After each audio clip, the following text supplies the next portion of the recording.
You've taken the opportunity, though, for a few years now to continue on and make something of yourself. You've gotten into acting, into music, into sponsorship deals. Talk a little about that, what it was like to become an actor. Dream come true, growing up watching In Living Color, Jim Carrey, the Wayans brothers, everything, like it just always was big inspiration to me watching them doing their skits and everything like that.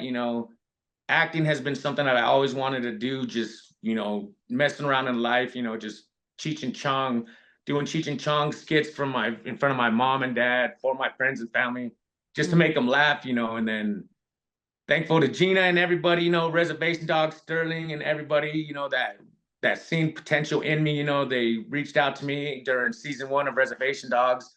I auditioned for a part, and this is life, this is real life. I didn't get the part, and I was like so crushed and everything. I was like, okay, well, it's just not in my path. It's not written for me. So just keep practicing, keep doing what I can do, until it's my time. Next season comes around, and Reservations Dogs got another season. So yes, we got another audition, and I was like so ecstatic that I could actually audition again. I tried my best. I was studying Ralph Macchio's, YouTube what do they call them? Auditions and stuff like that on YouTube. Yeah. I was trying to get myself prepared and everything. And yeah, I did this audition. After I did it, they said I killed it. After that, I became everybody's uncle, Uncle Charlie from Reservation Dogs. And it's just crazy. And then it trickled down to George Lopez versus Lopez. And that trickled down to doing a mini movie called Ricky Killed a Guy. And that was just insane. It's just being up there and then hearing them say action, and then there's people just all around you, and then you're on the spot. It's just amazing. And I loved it. I loved it. Oh my gosh, that is awesome. So have you been able now to quit the potato warehouse and actually do this for a living? Yes, shout out to, like I said, Gina again. I haven't ever since 4 years ago when she told me to tell them to go out. I was going to go out and try LA and do whatever that she was trying to get me on. I actually didn't go back. I put in my 2 weeks and just didn't go back. And thanks to Beatbox, the alcoholic drink that we collabed with as well, Gina has a good eye on things, and she takes care of her clients as well, and so I appreciate that because she helped me get stuff that'll actually provide for me through the future, Right. And yeah, it's been actually helpful and beneficial to me to where I'm still able to sit here and do what I want in life. You know what I mean? Exactly. And I've been doing music as well, trying to get some people out into the music scene that's in Idaho, that I believe that are doing good. Shout out DRG, Dino, and JQ208, JQ. And yeah, like I said, we're just out here doing things. Wait, Nathan, like for you being a manager, almost like you finding these musicians and trying to get them in the public eye, or are you doing your own music?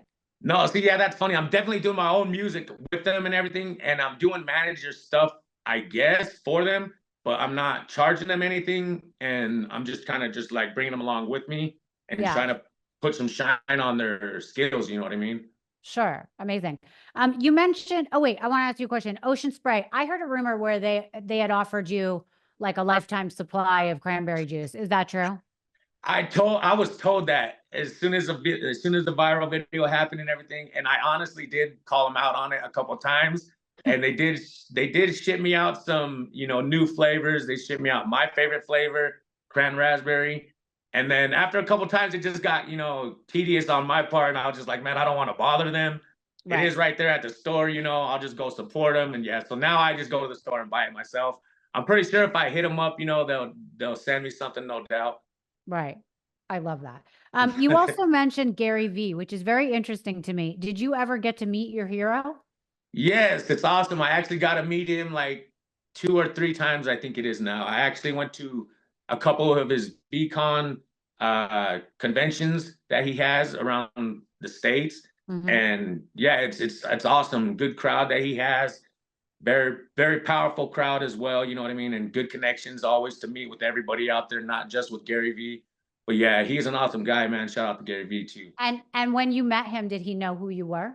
Yeah, it was awesome. He called me out in front of everybody, and I was just like sitting there in the park, just watching everybody freak out when he was walking up, and I was like, hey, that's cool, man. That's cool. That's Gary, And this is after I took my pictures and whatever, everybody left me alone for a minute. But yeah, seeing him walk up, then he stops, he looks over, he's like, "Hey, Doggface."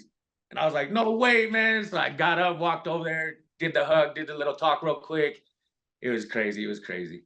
I love that. Where did you come up with the name Doggface? Growing up, basically, I got it from IG because all the names were taken and everything like that. But growing up, they used to call me Nate Dogg. There used to be a singer, a legend, Nate Dogg, that sings, whatever. I don't know if you know him, but yeah. I do, of course.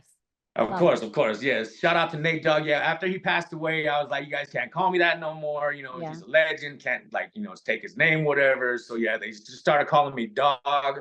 And then after that, freaking I went and got my IG and started trying to look up names for Dog. Dog was taken, Nate Dogg was taken, Dog Nate was taken.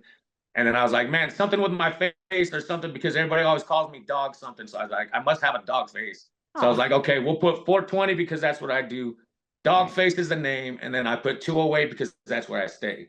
And then it was there. It worked out. I love it. All right. So I know you are now in the incoming phone call business of opportunities. Tell us a couple of the ones that you're most excited about. I know you have a drink that you're working on or collaborating on. Yes, we got our own, shout out to Ocean Spray, no doubt. I really wish they would sponsor me, or wish they would have sponsored me, because I never really did get the sponsorship from them. But, shout out to them either way. And shout out to Happiest Hour, Tiff. She's a remarkable person inside and out. If you guys see her, she's on TikTok as well. The Happiest Hour is her handle.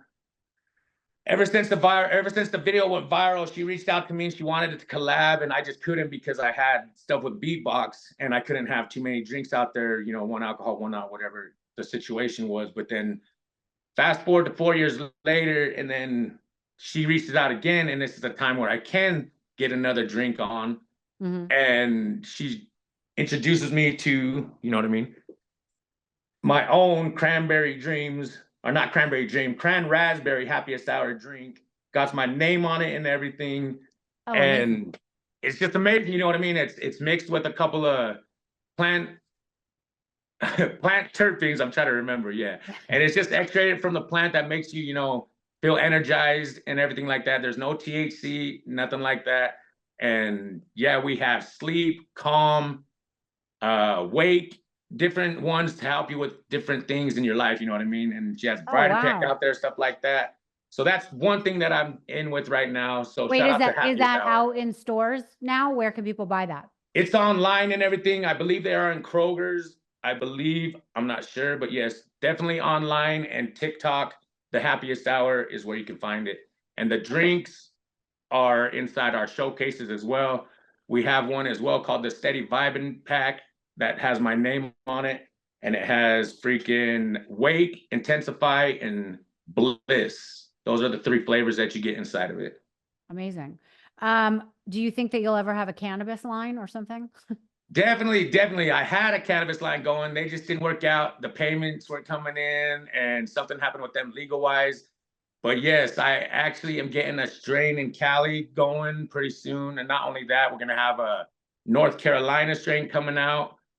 And definitely still looking to get 50 strains of Doggface out there. Or can't say 50 because there's not 50 states that are green. But every green state is definitely going to have a Doggface strain out there. And like I said, I put my name on it because I do test everything. So everything that I do is fire.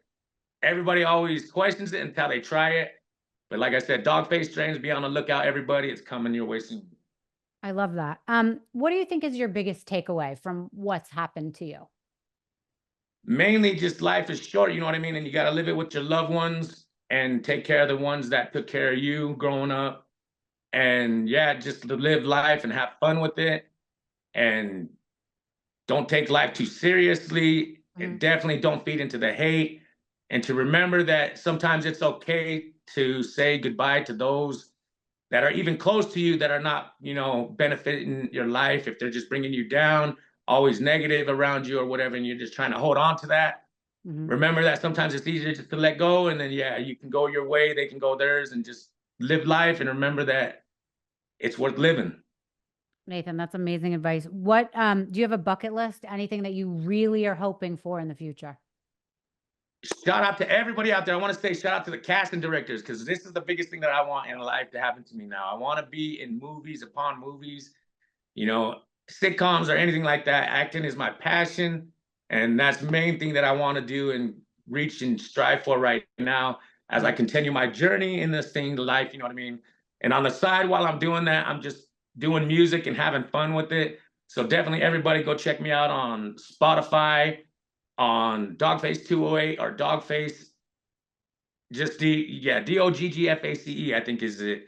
But yes, I'm on everything. I'm on Apple. I have fun with my music. So yes, hopefully one of those catch, and I have no problem being a one-hit wonder. So yes, everybody go enjoy the vibe and enjoy the music that I put out there. And can't wait to see me, or I can't wait for you guys to see me on the big screen someday. You know what I mean? I love that. Are you on Cameo?